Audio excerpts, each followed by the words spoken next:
Good morning and happy Friday, everybody.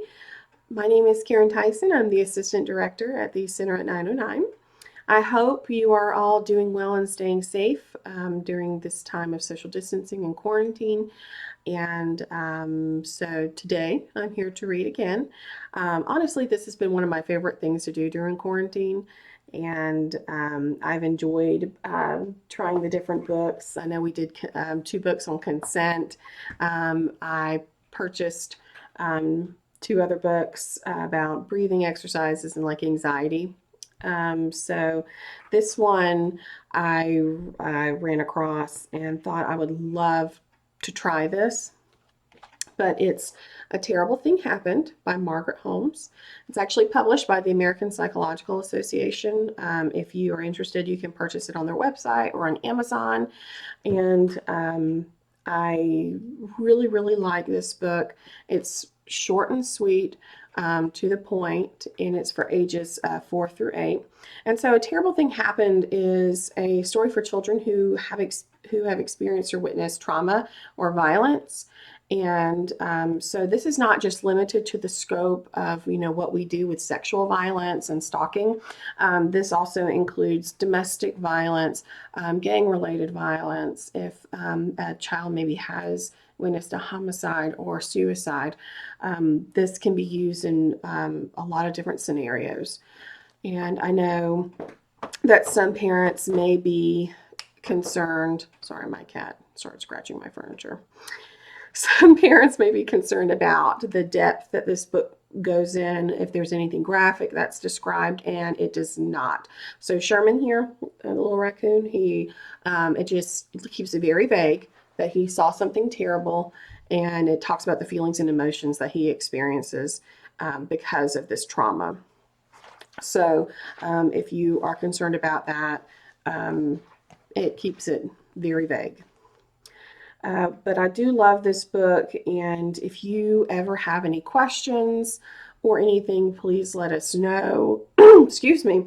The books that I've read, we're probably going to put it in our library at the office at the center, 909 Toppleton Road, Suite A in Columbus. And our little library, we have books that you can check out. And so these books that I'll be reading during this time of COVID will eventually be put in that library to be checked out. Or if you would like us to come and read these books, we are more than happy to do so. And or you can pull up our YouTube channel, and these readings will be on there. But so I'm going to go ahead and get started, and then afterwards, briefly talk about Memorial Day and stuff coming up. So, A Terrible Thing Happened by Margaret Holmes.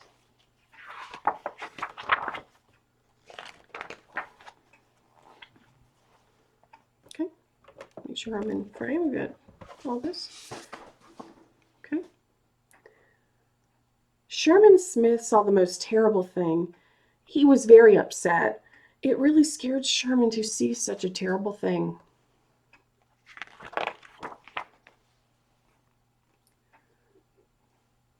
Sherman did not like feeling so afraid. He didn't want to remember what happened. So Sherman decided not to think about the terrible thing he saw. Sherman thought that would make it better. At first, the plan seemed to work. Sherman woke up every morning. He brushed his teeth. He went to school like normal.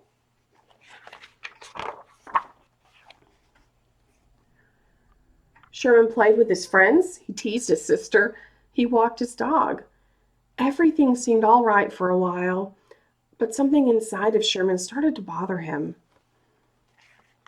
You can see he kind of looks a little bit angry there.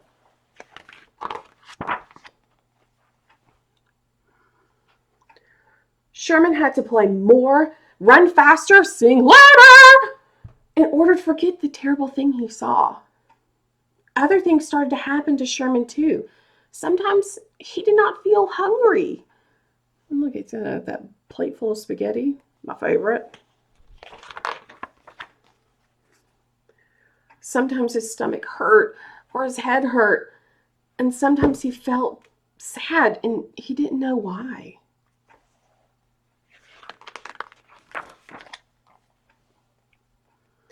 Sometimes he was nervous for no reason at all. And sometimes he didn't sleep very well. Poor Sherman. Sherman's experiencing a lot, huh? Sometimes when he did sleep, he had very bad dreams. The bad dreams scared Sherman. I mean, how many of you have had bad dreams? Bad dreams can be very scary. All of these things made Sherman angry. It seemed like Sherman was angry all the time.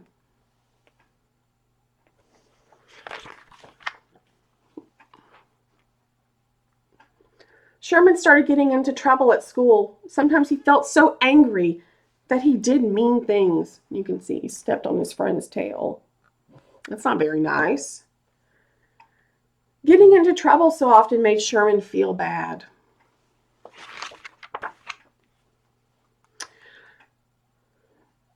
Sherman did not understand all of his bad feelings. He felt confused.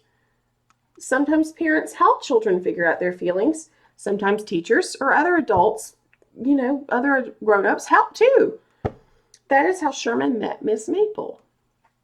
Miss Maple helped Sherman think about his feelings.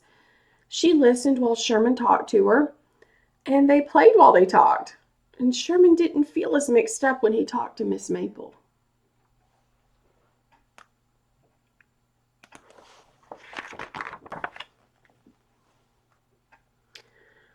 Once when Sherman and Miss Maple were coloring, she told him to draw a picture of how he felt when he was angry. This seemed like a strange thing to draw, but Sherman did it. After that, Sherman drew lots of pictures. Pictures of the pain in his stomach, pictures of the bad dreams he had, pictures of the fear he felt. And you can see all his drawings down here. And he looks a little bit concerned while he's doing it. At last, he drew pictures of the terrible thing he saw. Sherman and Miss Maple talked about the pictures. He asked if the terrible thing he saw was his fault. Sherman said he worried about that a lot. No, Miss Maple told Sherman, it was not your fault.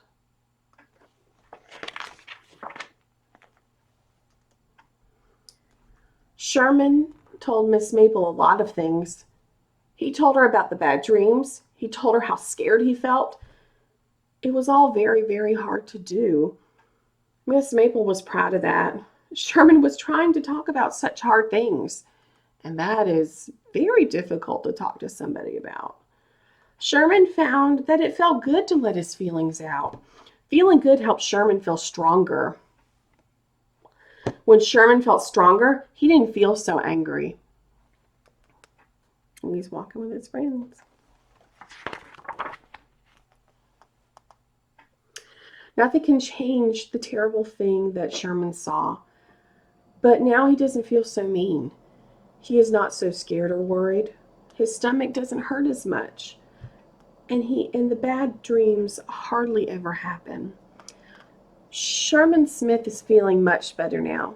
He just thought you'd like to know. So that is the end of A Terrible Thing Happened.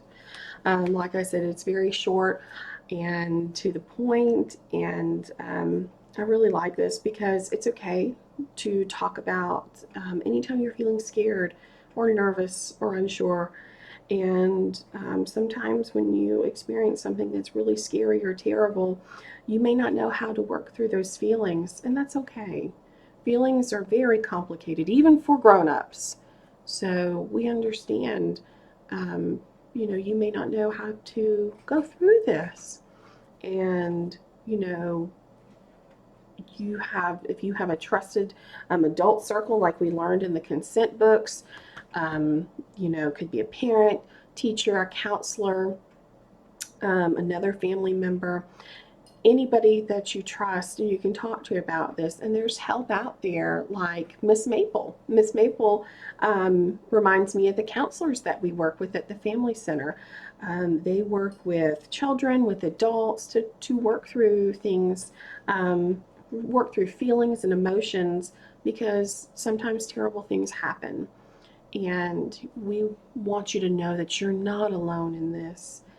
and there is help, and we're happy to help, and there's other organizations that are happy to help too. So thank you for joining me for reading A Terrible Thing Happened. And like I said before, this is going to be one we probably put in our library. If you are interested in the other books that we have read and posted, I've done 2 on consent. Let's talk about body boundaries, consent and respect, and then consent for kids, boundaries, respect, and being in charge of you. These are on our YouTube channel. Just search for the Center at 909 and they'll be posted up there. You'll see a playlist that says Reading with Karin. And in about 2 weeks, we'll probably start this one. And this one is, I'm probably gonna have to break down, Breathe Like a Bear, 30 mindful moments for kids to feel calm and focused anytime, anywhere. And it has like breathing exercises and that sort of thing. I'm really excited for this. And so this will be what's coming up next. And then eventually we'll get to what to do when you worry too much, a kid's guide to overcoming anxiety. I think this will be another one that will be really great to go through. So if you ever have questions about the books that we're reading, please let us know.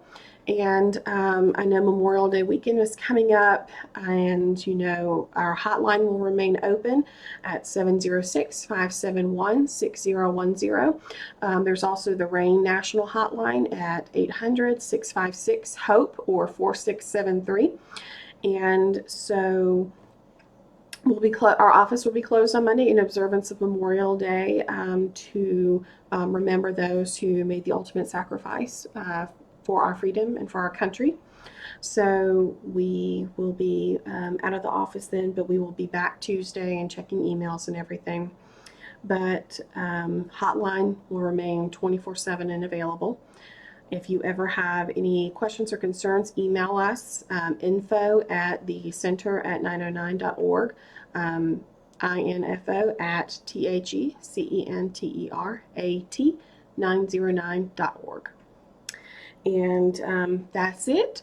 I hope you have a fabulous weekend, and reach out if you need us. We'll be happy to help.